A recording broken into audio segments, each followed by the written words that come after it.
Welcome to Chat with Chris and Pat. Day 74. Day 74. It's super late. Yeah, really late. Like 2 o'clock in the morning? No, not yet. Yeah. And I have hiccups. And I was going to show you a technique that gets rid of hiccups. But I had to put my hair back for it. You have a hairpin? Yeah. I do. So, what you have to do is drink.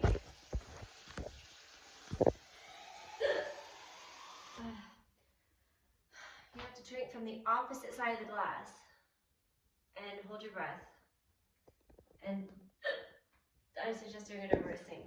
Okay. All right, so.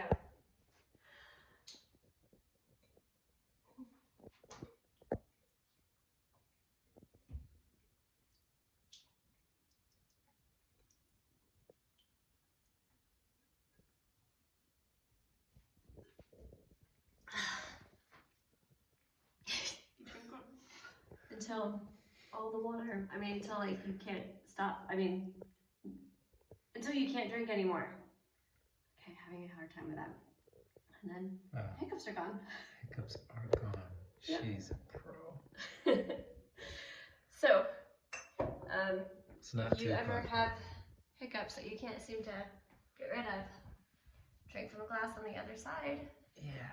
And they're gone. So grateful for that trick. Yeah, Hope good it job. helps you. It helps you. All right. Ciao. Ciao.